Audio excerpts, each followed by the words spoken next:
Hey everyone, welcome back to Sarcurious. So today we are talking about lace collars. But before we hop in, we're going to do a little check-in. So how have you been? Good. It's funny because we'll get into this in the episode, but I felt like I had to watch Wuthering Heights for this. I did do that this weekend, and renting a movie that just came out for $19.99 on Prime Video and having 48 hours only to watch it is pure insanity to me, but that's okay. That's the world we live in. It wasn't what I was expecting because all I had seen was trailers. So that was something we did. I love that for you. I feel like you never watch movies. I actually haven't seen Wuthering Heights. So would you recommend? It was dark. Well, I feel like you're into that. Yeah. So I thought it was good. I love Margot Robbie. I never watch movies. And I feel like it's because I have such an addictive personality when it comes to TV. When we started it was pretty late. So I was like, we'll only watch half of it. I'll finish the other half the next day. Nope. 1 a.m. Watch the whole thing. Watch the whole thing. Wow. Yeah. Amazing. Yeah. How was yours? What's going on? I don't really have many updates. I have a funny observation. Okay. Guys, lately, when Yoana texts me, she sometimes prompts me like I'm an AI. Oh, I don't. Hi, how? Give me. Yes, you do. We're working on our branding photo shoot. So we're picking outfits for it. Our colors are deep ox blood / burgundy shade and a chartreuse. So Yoana is potentially wearing chartreuse for the brand shoot, and she's trying to figure out an outfit to wear. To be fair, it's a hard one. Like, I would not want to be putting together a chartreuse outfit. But she's texting me and she's like, do you think this will be flattering on me? And I was like, it'll definitely be striking with your hair. And she's like, striking and flattering are not the same thing, which is fair. But then she goes, tell me how to make this look better for the shoot. I was like, I'm not Underlord. Underlord is actually my favorite AI agent. Do you want to tell the folks what Underlord is, Chandler? Underlord is the name of the AI within our editing / recording platform for the pod. Undie for short. I feel like you were holding on to that and didn't text me that so that you could see my reaction to this on the pod, which is great. Oh, 100%. I have no defense. I didn't know this was coming at me. I didn't prepare for this. I understand. I kind of love it. I also feel like you have nice little conversations with Undie, so I feel honored that I'm a stand-in for him. Hey, I just, sometimes can't help it, but it's good to be aware of. I love how you were like, why don't you go try something on? And I was like, brilliant. That's such a great idea that I was like, maybe try on the color. Right. Well, speaking of trying on, I got this scarf that I'm attempting to make a collar, and I thought it was really cute, but I feel like I haven't actually done anything with it, and I can't tell if I appreciate this outfit because it's actually cute or because we've done the research on this and I'm excited to wear it because I think it's cool. Maybe I'm opening up myself to critique. But I think it's actually cute. I was kind of giggling a little bit looking at both of us in our lace collars because I feel like we're giving a little bit like judicial hearing, but it's a vibe. It's a vibe. I think the verdict is that lace collars is more fascinating than Yoana might have thought. For sure. Well, your scarf is going to become very relevant pretty soon, so maybe I'll just hop us into some history of the lace collar. So first, I'm going to define there's two main types of lace, and I'm going to walk us kind of through the history of lace and how it became what it is. And then I'm going to talk about collars and the history of collars, which will get us to kind of the combination of the two. So the story places us in Western Europe with lace origins tracing back to Italy and Flanders, which is modern-day Belgium. But these were worn all over Western Europe and a little bit in the New World as well. Starting with lace, there are two main types of lace, and both are essentially made by stitching with a fine linen thread, and are named based on the tools used to make them. First, there's needle lace, which is made using a single thread and a needle, and making one stitch after another to very gradually build up the fabric. As you can imagine, that one is very labor intensive. The second one is called bobbin lace, which basically is a bunch of threads attached to these little bobbins, which are interwoven in different combinations to create a pattern. They're usually made of wood or bone, and you basically weave the lace into the pattern. And then you hold the lace in place on a silk pillow, so it's also sometimes called pillow lace. Needle lace developed from cut work, which is basically this very fine linen fabric, and they would pull threads out of it to kind of open up into a grid. And then you could stitch within that grid and add geometric designs. It's kind of like a border around existing linen. But then eventually they moved on from cutwork to just use a grid of thread rather than removing threads from linen, which was an expensive fabric. Basically, if you were working on a fabric, your forms had to be geometric because the fabric's woven, so it's already in a grid. But then once they'd moved away from that, you could have different types of patterns. And the lace that we call punto in aria, which means stitches in the air, was born. So that's the really intricate floral laces and things like that. From the naked eye, would I be able to tell whether what you are wearing or what I am wearing is either of the two? Not really. In that time period, you would be. To the modern eye, probably not, unless you had expertise in lace. But at the time, you could definitely tell. Needle lace is a lot more time intensive than bobbin lace, and therefore it was more expensive. Really skilled workers in bobbin lace could copy needle lace designs. Kind of where it develops, it's from braid making. Because remember, all the threads are on those little bobbins that you're kind of interweaving. Braid making was really big in Genoa in the 16th century. It's thought that the technique traveled through Europe via the Spanish troops that were in Italy at the time, but then also just general trade. Also, the tools were pretty inexpensive, and so they could embellish them with colorful silks and gilt threads to make them a little bit finer. But both of these were very expensive at the time, even though needle lace was probably a little bit finer than bobbin lace. It's interesting to hear you talk about how trade routes connect, because if folks listening have listened to either of our episodes on pleats, talk about how you're seeing that trade routes influence what people are doing. And I feel like that's just a common theme we'll see throughout. So for sure. The other thing that helped spread it too was pattern books, which I thought was really interesting. So there were a bunch of different pattern books, but there are kind of only a few that are really notable at the time. There was a bobbin lace pattern book that was printed in 1561 that was called the New Model Book. It was printed in Zurich, and it basically has a statement from the author that claims that lace was brought to Zurich from Italy in the 1530s. There was another book called Les Pommes, which was a pattern book originally published in Venice in 1557, and that one was about bobbin lace as well. Basically, this is all coming through Zurich and Italy, but it disseminates really quickly. By 1600, high-quality lace was being made around Europe. Flanders, Spain, France, and Italy all had a lace trade by that point. As far as the people actually making the lace, it's a woman's trade, and it paid a lot better than a lot of the other textile arts happening at the time. So it was better than spinning or sewing or weaving. So it kind of became this established trade, particularly in charity schools, in convents, and in almshouses, which are shelters for the poor.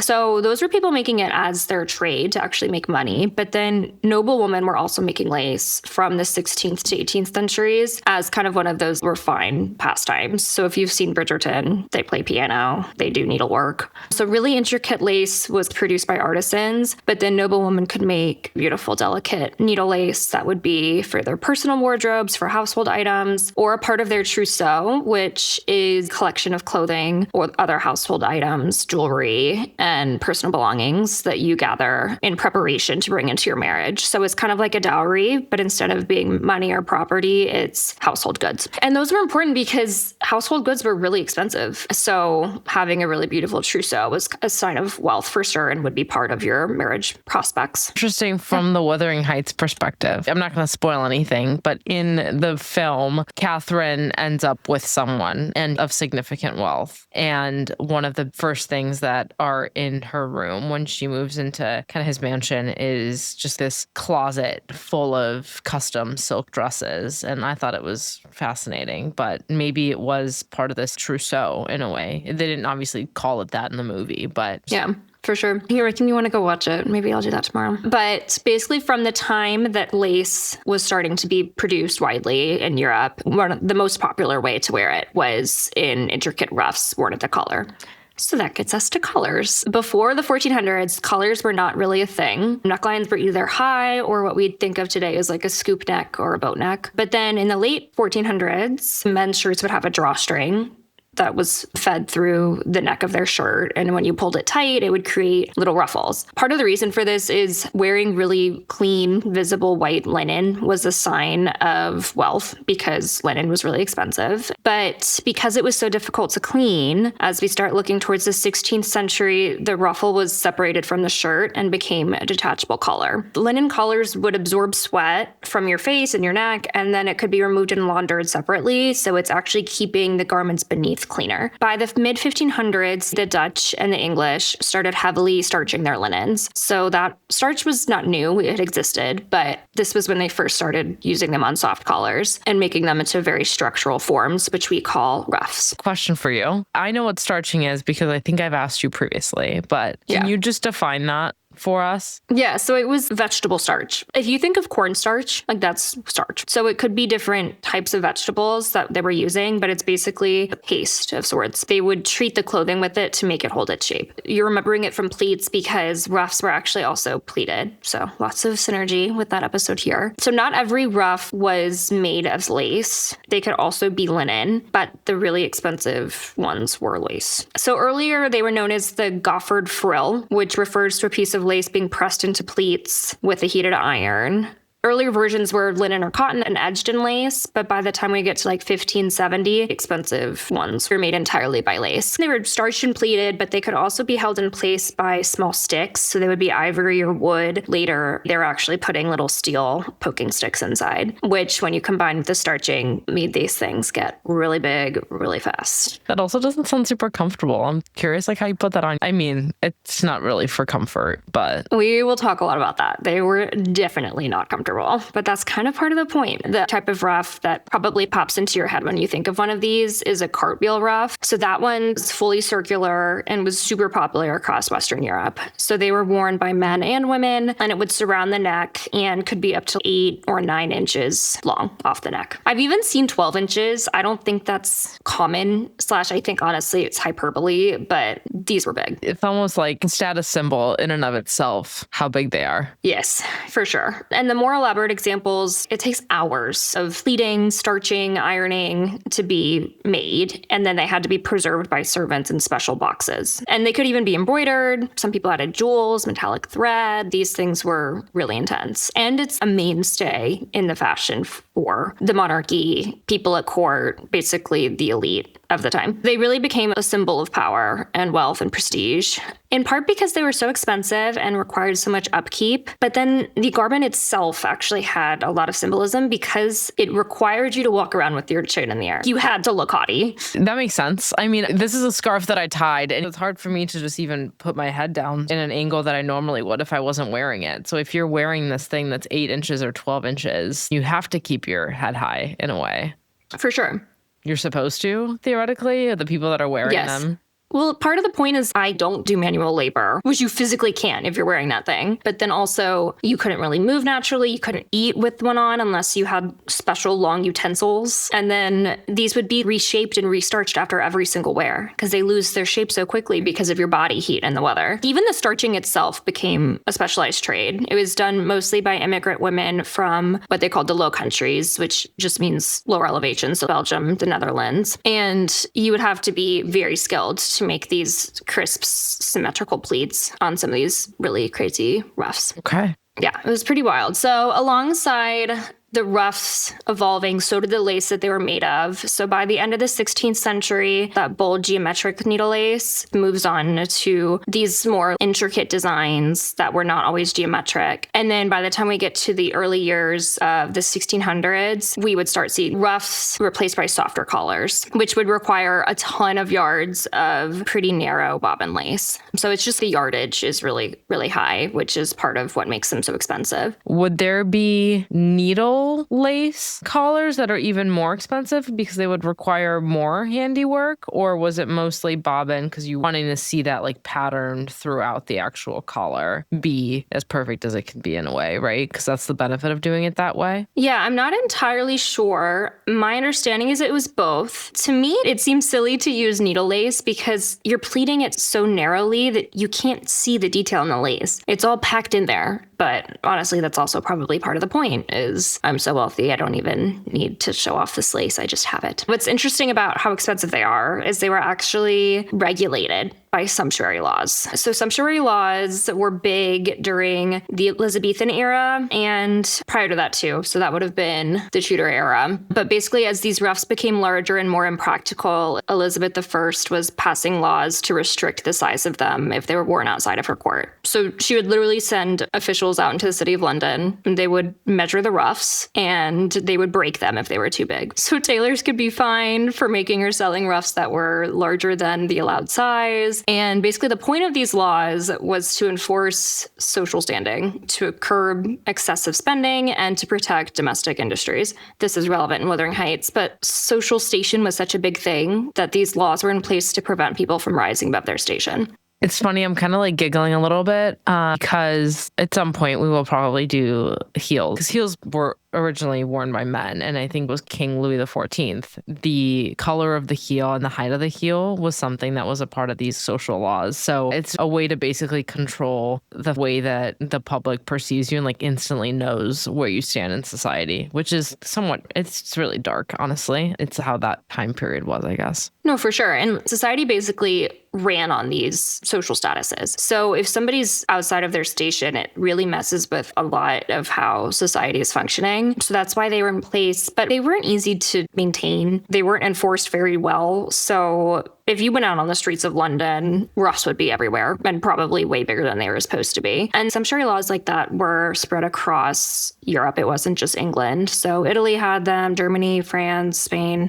which also brings us to color, because there's a technique that was popularized by the Dutch where pastel colors were made from vegetables and they could be added to the starch to color the colors. And then if you laundered it, the color would wash out and you could restarch it again. So yellow was popular in the late 16th and early 17th centuries, but it became tainted by scandal because there's this woman named Anne Turner. And in 1615, she was tried and executed, and she was believed to have popularized the yellow ruff. So supposedly the judge ordered her to wear her yellow ruff during the execution, and then the color fell out of favor after she was killed. If you could have this thing too, and then if you could afford to starch it, why don't we add on another element of wealth and diet as well? Yeah, so it's funny too. Blue was a popular color because it's a pastel blue. And part of what these did was basically make your complexion look lighter because you're reflecting this stark white right against your powdered face. And blue made you look even paler because it's reflecting that pale blue color. But Queen Elizabeth actually banned the blue dyes via sumptuary laws because blue was the color of the flag of Scotland. Another color they wore some was pink, and then purple ruffs. And then lastly, the reason when you picture a ruff, you see it as white is because A, white was the most common color, but then B, a lot of them were actually painted over in portraits from the time period because restorers would later repaint them as white because they believed white was the correct color for ruffs. So I don't know if that was just a mistake in the historical upkeep of the painting or if they just were like, ruffs are white, we're making it white. Wow. It reminds me of Bridgerton when they paint the portrait of the family and the king is painted into the portraits. Mm-hmm. And it is in a way this message that he's still healthy and like he's a part of the picture.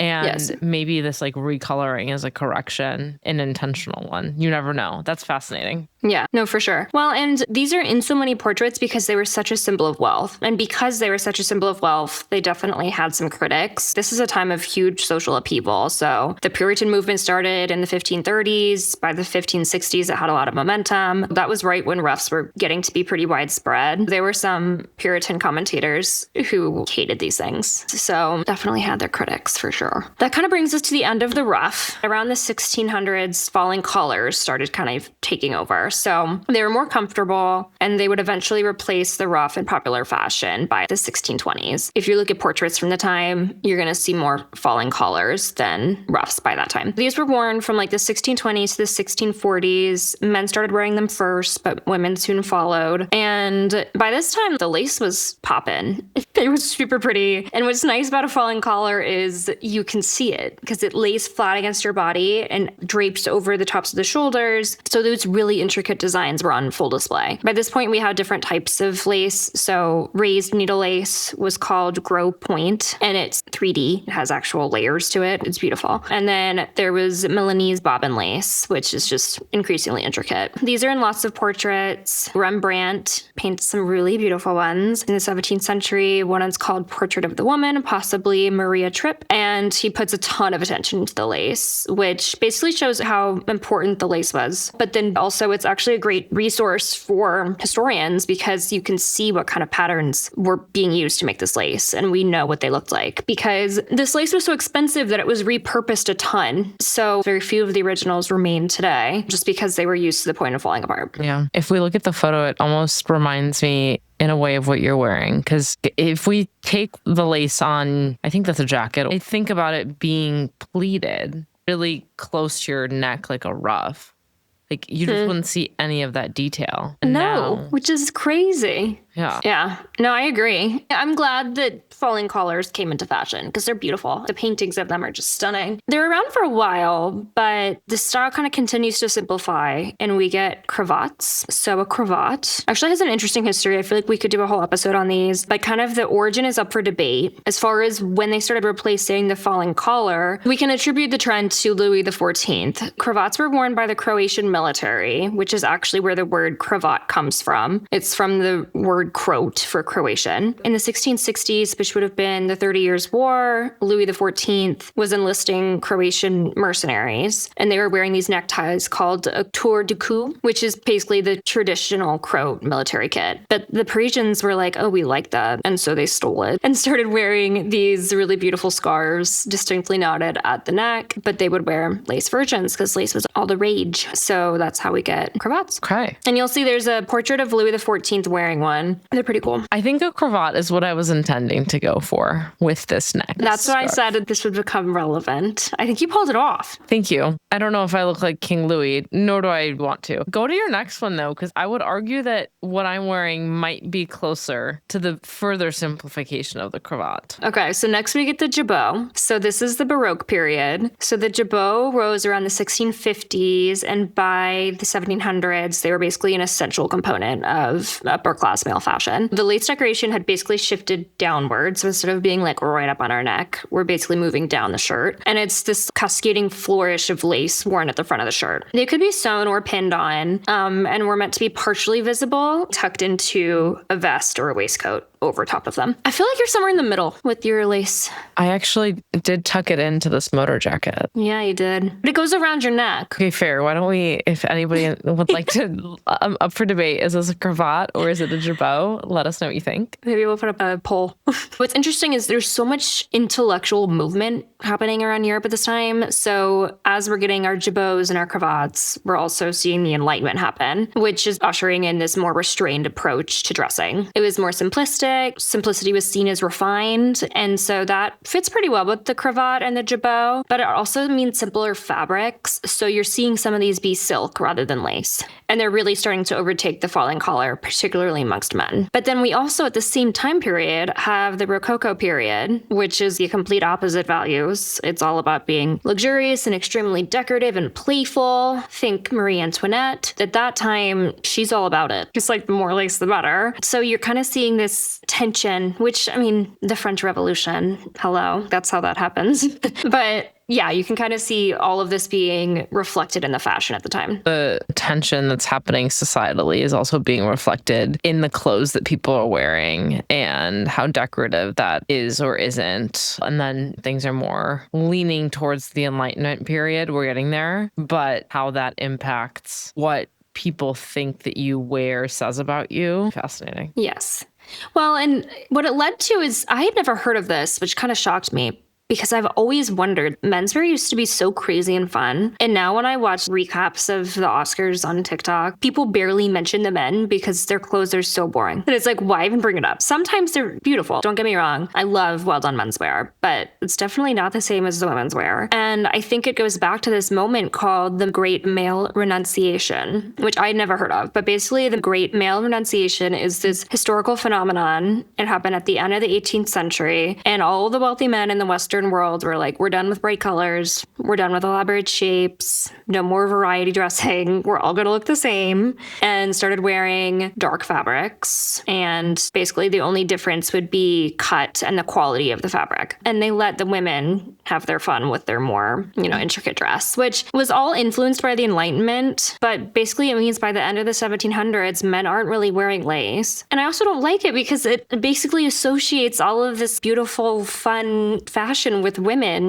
And I feel bad for the men. Maybe success is this podcast empowering somebody to wear lace, regardless of how they identify. Honestly, why is nobody bringing this back? At least for the most part, before you and I even started this episode, I was kind of like, I don't know if this is my vibe. I'd probably never wear something like this. It's way too girly. Menswear is almost identifying the trend, and women followed suit historically from what I'm picking up. And then here, it's almost them completely. There's a turn. Picture.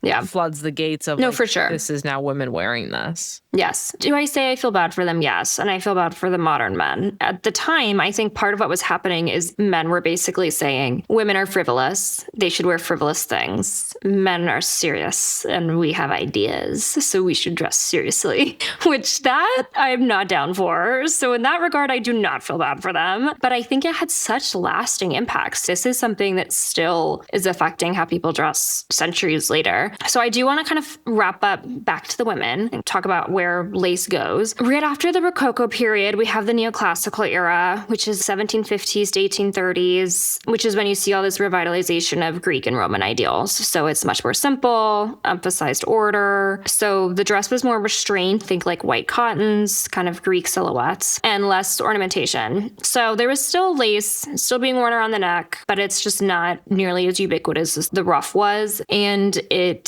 is going to be smaller amounts of lace, a little bit more drawn back, I would say. Throughout neoclassical, Regency, Victorian eras, you're still seeing lace. It's just not to the level that it was before or to the scale. We did see in the Victorian era, there was something called the Bertha collar, which is a wide, flat, round collar that covers the shoulders and frames a low neckline. So it's kind of like the falling collar. But those could be made of lace, silk, or muslin. So it's not all lace by that point, but they were still detachable so they could be cleaned easily. And then you still have the Victorians were high lace necklines during daytime dressing. There's just a lot happening in women's fashion, so I'm not going to walk us through all of it, but basically the point I'm making is lace colors never fell off completely for women, just how they were worn changed some over time. Then we move on to the late 18th century. That's when we get the Industrial Revolution. So that changes a lot. Basically, lace was no longer all handmade. The first machine-made lace was made towards the end of the 18th century, but it wasn't until 1809 that this man called John Heathcote could make a wide net fabric that didn't unravel when it was cut. It wasn't until actually 1870 that virtually every type of handmade lace could be replicated with machine lace. The association with it of being a sign of wealth and for the elite ended by that point. Then we kind of get into the cyclical nature of fashion. It's really interesting that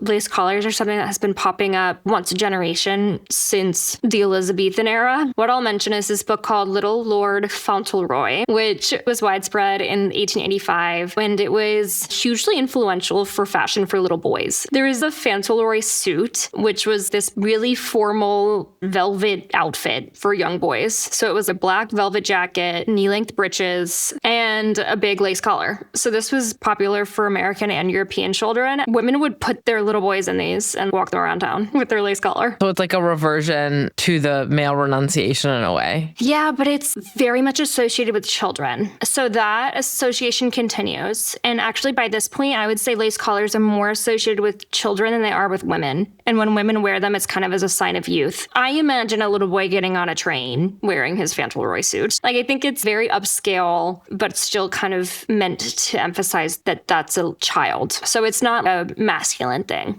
The people that are getting on a train back then and are going to the private cabin in the train. Mm-hmm. I did Google it on the side as you were talking. The suit? Yes. They're funny, right? I kind of love it. They're cute. Why do I feel like it'd be cute to replicate this look? I love that. So then once we get that suit, basically the Edwardian period sees another kind of reappearance, that cyclical thing I was talking about. And they're worn by women and children. We see these lace collars. It's partially because of little Lord Fauntleroy. But then that keeps happening. So we see another resurgence in the 50s in midi dresses and kind of Peter Pan-esque looking collars. And then that happens again in the 80s when there's this preppy academic aesthetic. They called it the Sloane Rangers, which actually Princess Diana would have been kind of thought of as that vibe. But yeah, they kind of keep popping back up, which is cool. Love that. One other example I did want to bring up would be my girl, Ruth Bader Ginsburg, because she was kind of iconic for these. Literally, when I put on this jacket, I was like, I feel like my girl Ruth, because this was kind of her signature style. It was also worn by Sandra Day O'Connor, but basically it was to add a feminine touch to a very traditional judicial robe. And I love that it kind of gave that look a sense of power. Yeah. I was really excited for you to bring that up. I was just waiting for it. It's so iconic. I literally see the lace collar before I visualize her face in a way. Yeah. So yeah, just kind of seeing that cyclical nature. I think this through line is very clear, but it makes me sad that lace is not really a male thing anymore. Yeah, but maybe that'll change. Who knows, right? To your point of it takes on a bunch of different dimensions. And I think from the quote from the New York Times, it's a dimension that historically existed that hasn't been tapped into for a while. And I think it's interesting. That's what fashion houses do. They'll tap into things that haven't been researched in a while. And then next thing you know, it's kind of back. I mean, there's a couple of trends just with collars in general right now. I think that honestly really well connects us to kind of how I was thinking about this is still important today and why people are wearing it. So I just want to walk us to a couple of stories, whether that's happening on TikTok or on the runway or at the Met. The first place I'll start is going to be the most predictable. When I think about a lace collar, I said this earlier, but like the first thing that I think about is Prairiecore. And I think of Nara Smith on TikTok, really well dressed, making a really elaborate recipe for her family in prairie dress style. And obviously throughout her journey and like getting more famous, she gets more dressed up. But it kind of looks like she's stepping out of a period in time that we don't really live in today. It feels like almost a glimpse of history. And I think she did a collection with Reformation. There's some collars in there, not any lace ones. It's a little bit domestic, but it's also soft. It's feminine. Doen, see New York. You know, when we initially started talking about this episode, thought that that's where I'd spend a lot of the time thinking about how this shows up culturally in that aesthetic. But it's almost predictable. I don't think it's the most interesting, but it is also something that people appeal to, right? There's this airiness to it. I mean, to your point, it adds a feminine touch to the Supreme Court. And I think that the initial message that these lace collars can send today is this feminine aura and energy in a way. Yeah.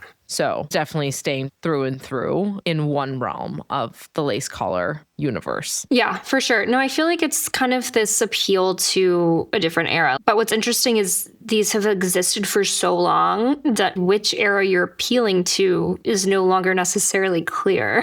You just know it's a different one than now. And I feel like so much of that is kind of how the collar's incorporated. Yeah, maybe I'll even just draw on that because the next thing I want to talk about is Prairiecore, which is a term that you might not have heard of officially, but it's actually really popular. To your point, Shan, on the timeline, if we go back to the Enlightenment, I think it actually kind of ties into that a little bit because it's a little bit more of this, hey, I'm refined, I'm an intellectual. Like Prairiecore is really just about this more elevated energy of academia, or Diane Keaton, love her, but also just a little bit more of a darker romance. And Prairiecore, you know, it's a lot of oversized turtlenecks, blazers, satchels. It's not costumey in a way, but it is sort of campy. I was reading a Marie Claire article, and the author Sarah Chawaya talks about it as small surface area that carries a lot of narrative signal in a way. The aesthetic is booming on Pinterest. Pinterest does a trend report every year. And in the Pinterest 2026 trend report, Prairiecore came 175% up. Cape outfits were up 65%. Wow. Tie accessories up 85%. And then this spike in lace belts, lace bandanas. Lace is kind of a through line across this entire Prairiecore vibe. And a lace collar can really well be integrated in that in the soft intelligence. Yes. No, I agree. It's really interesting that it's this feminine association, but then also this intellectual intellectual one. Maybe a lot of that we do have to thank Ruth, but I do think it's this interesting dichotomy in a way, because those two things, unfortunately, often in popular culture are not super closely associated. But this is one place that I really feel like both are at play. Yeah.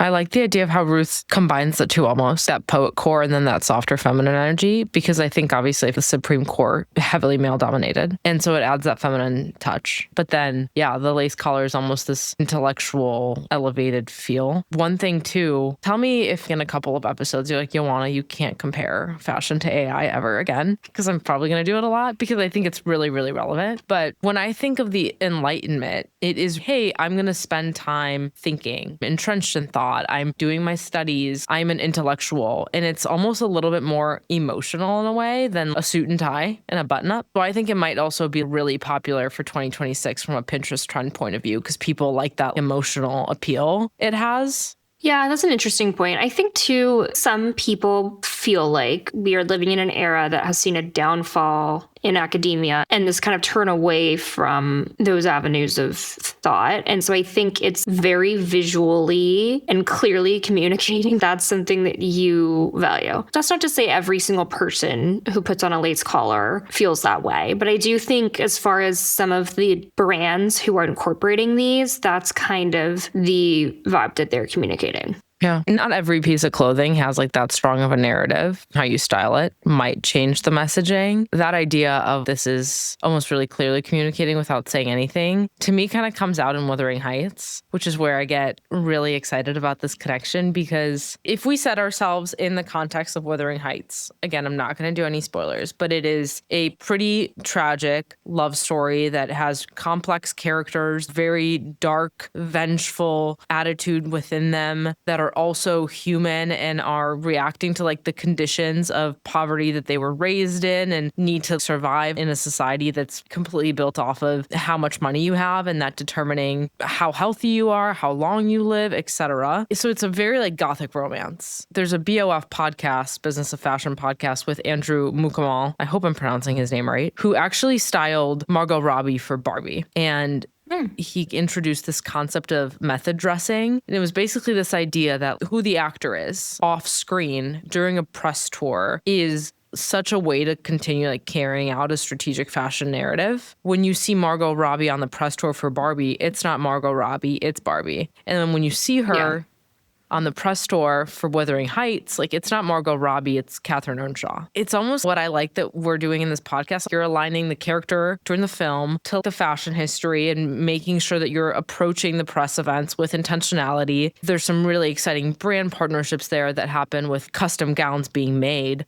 What's cool about this and why I think lace collars is really, really fun is that Margot Robbie won on Jimmy Kimmel Live. And it was the first event after the film had been released. And she's wearing this black, gothic Alexander McQueen gown. It's a black lace collar at the top. I think it's so cool. I love that. The press tour itself, I think, got a couple of mixed reviews. People were like, wait, this doesn't even feel like Margot. Some of the dressing might not be as relevant to the time. I think Wuthering Heights in general, the whole film might have gotten some has gotten critiques for whether or not they were wearing the things that they actually would have been wearing when filmed. But I think it's just kind of cool. Andrew basically took this idea of Margot is Catherine and took it past the screen and was like, Margot will continue to be Catherine on a red carpet. And by the way that we introduce Margot to the public to be Catherine will be with this gothic, dark feminine energy Alexander McQueen gown with a very clear lace collar that ties it together. Well, and I think too, the combination of that black color with this ultra romantic lace, it just encapsulates the movie. So it's very cool to see it come to life in a press tour that way. It's really neat. Strategizing not only for how to be a celebrity stylist, but also thinking about how to be a celebrity stylist that aligns to like a movie is a very, very cool thing in my opinion. Yes. For sure. One thing that we have touched on, but might not have said as explicitly, is while these collars are a status symbol, they draw a lot of attention to the face. They're lighting you up and it's commanding attention to you in a room. A portrait that came to my mind was a Rembrandt. There's a portrait of a young gentleman, dark background, calm face, and then bright collar kind of framing. And that's what you're taking away from that image. This idea of there's a discipline, there's a seriousness there, but it's also really moody. It's Baroque. It's Baroque. There's such a high contrast there. This was not intentional, but we were driving for 3 hours and Florence came on. I looked at the album cover from Dance Fever, and she's not fully wearing a lace collar. It is a collar tie, but I was like, wait, Florence is so moody. Her music is so emotional. There's such a heaviness to it and to her voice, and how the instrumentals build really stuck on the Dance Fever train. And a lot of the promos for Dance Fever's tour are Florence in very dark backgrounds, and then just the striking balance of her hair, and then she's wearing a very pure white collar in half of them. There's this really thorough line of the drama that this lace collar brings, and when someone is wearing it, it is maybe a little bit of a darker emotional energy, different from how you were originally framing it, but there's definitely this subculture of, you might have thought this lace collar thing was just Prairiecore and Nara Smith, but like there's such a counterculture in that deeper tortured poet vibe, and I think it carries through in music too.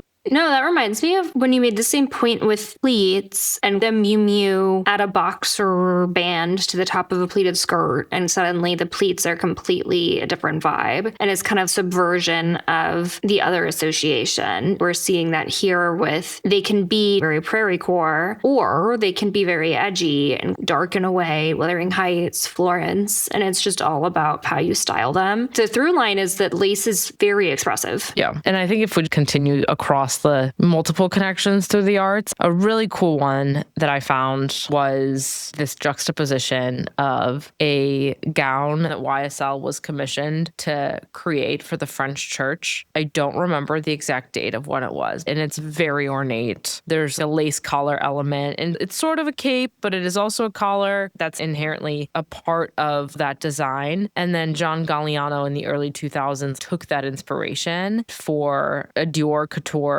collection. The YSL piece is coded in religious meaning. It's ritual wardrobe. It is for the intention of being taken very seriously. It is focused on modesty, but also the regality of the church. And the lace is something that is inherently a part of that. When Galliano does it, it's a similar neckline. And then there's these cape-like shoulders with heavy embroidery, but it's this couture piece that's used to like provoke the church in a way. It's supposed to be, oh my God, I can't believe this is on the runway, making you question opulence. Where I think it really ties together is in the Met Gala theme of heavenly bodies, fashion, and the Catholic imagination. Yeah, I love that one. So good. I went into a deep, deep hole of different Met Galas for probably 3 hours that I should have been maybe doing further research, but I was like, no, we have to go through some of my favorites. But this one was really neat because the actual exhibit, not just the celebrities being dressed for the Met, but the exhibition that they put up had the original YSL piece. Right next to it had the Galliano gown. And then Galliano dressed Rihanna for that Met Gala. It's this through line of, hey, this was used for religion, a very serious purpose. Then Galliano takes it to the runway, and then Galliano takes it even further and puts it on Rihanna. And what Rihanna stands for, love her, is not what the Catholic Church stands for. And it was such an intricate gown to make. She's not wearing lace in what Galliano designed for her, but you see how the messaging of the church changes and how designers interpret it differently and use a lace collar to really do that. The religious coding is really interesting because ruffs are still worn by some religious sects.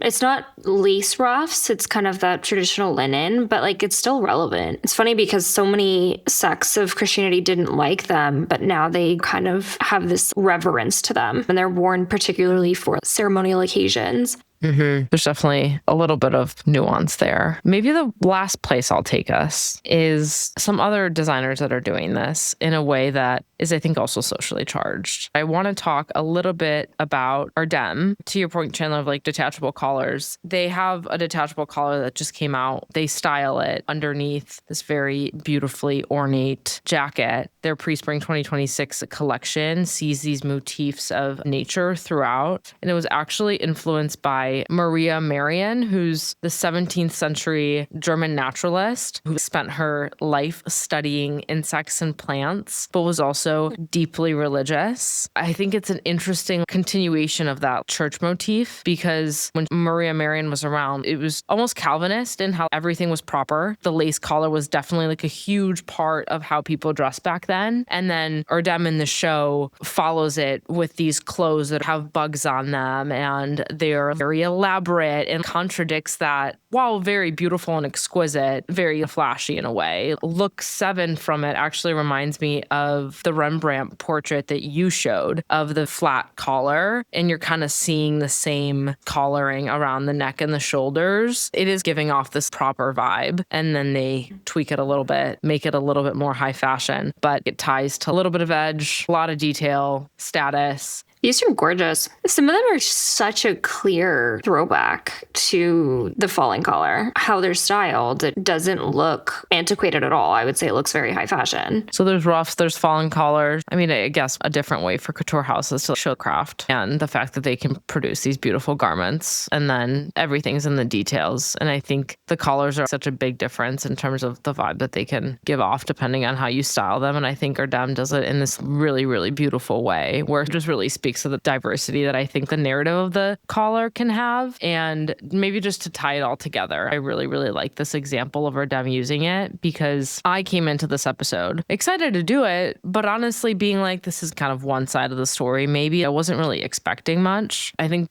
the way that Erdem shows it and the different messaging that the collar can give depending on how you style it has really expanded my thinking. So hopefully it might have expanded somebody else's. No, I could actually see you wearing that falling collar one, which I think prior to this, I think you would admit that you did not expect to find anything that you could imagine yourself wearing. Yeah, totally. The one thing, though, that when I was watching videos on this and how people were styling it, because I did watch a lot of those TikToks to figure out how I was going to make this work, there was a creator and her username was Frivolous Fashion. She said a quote that I really loved. The bigger the collar, the bigger the outfit. And I love that because while I'm not a lace collar person, I wasn't until today, I do love a statement outfit. That's almost what it is. The bigger the collar, the bigger the messaging, but the messaging can change depending on how you style it and who's actually wearing it. So it's neat. Yes, for sure. Lace to me feels kind of French. And I feel like one thing the French are really good at is accessorizing smartly. So it's not necessarily about having as many accessories as possible. It's about having each one serve its purpose to the best of its ability. And I think lace collars can easily do that. Well, with that, the lace collar is almost like a tiny little stage that you can decide what narrative you want to tell, but it can build that narrative. How do you feel when you're wearing a lace collar? Like, what narrative draws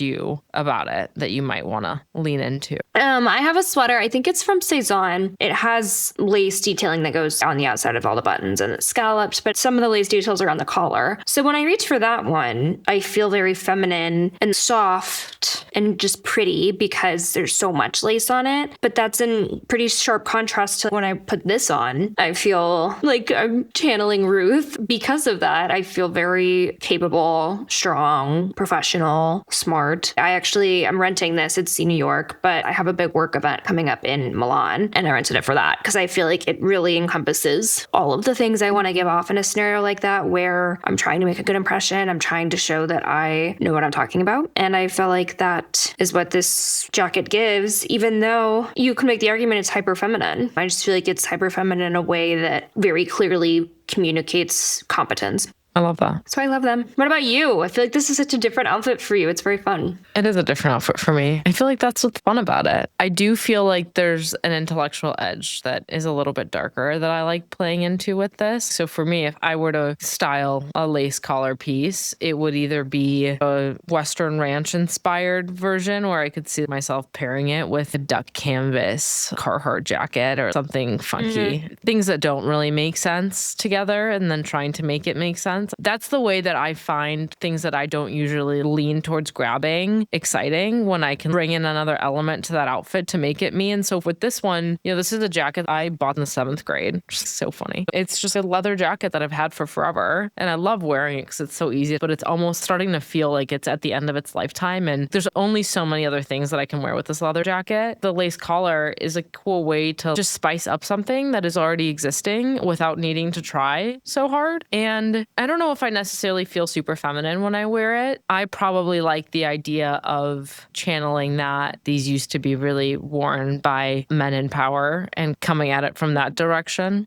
Yeah, you're a cravat girl. I'm a cravat girl, and cravats are also for women. Oh, for sure. Yeah, I like the idea of challenging the way that you would probably see it originally worn. Maybe that's why I started off with Prairiecore. I kind of want to challenge the idea that this lace collar only exists in that dimension. And could someone watch this and be like, Yoana, I think this is such a weird outfit. You look like Austin Powers. Great, fine. But I feel like sometimes the best outfits are the most unexpected. And honestly, if you're not putting on something that's kind of beat every once in a while, you're probably not experimenting enough. Which is not to say that this outfit is beat, by the way. I just want to be clear. I think it's very cute. But I genuinely believe if every outfit's hitting, then you're not trying hard enough. Yeah.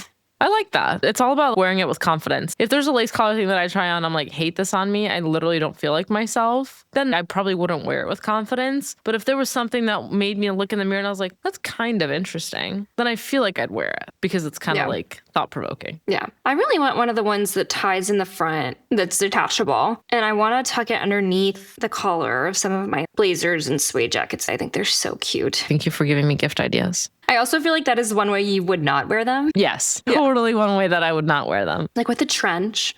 Cute. I mean, one thing, the Erdem outfit with the jacket, that is actually a detachable collar. It's on Net-a-Porter. You can go buy that collar. It's $225, something around there. Crazy. But also not that crazy if you think about how much a Loewe keychain is. And you can wear it many different ways and many different times. I kind of love that detachable collars are a thing because they also make the ones that look like button downs that you can wear beneath sweaters. I'm into that. I think those are fun. People say like, oh, this is not practical. Why would you buy that? I would argue they're very practical. Yeah, to just add some character to something that might just be another everyday outfit otherwise, 100%. If I'm being really honest, and some people are going to totally disagree with this, but I'm only washing clothes if they're visibly stained or if they smell like my armpits. If I wear a collar underneath a sweater and it's just a collar and I don't get any makeup on it, I'm probably not going to wash it before I wear it again, if I'm being real. To me, it's very practical because that means I can wear that one collar. Yeah.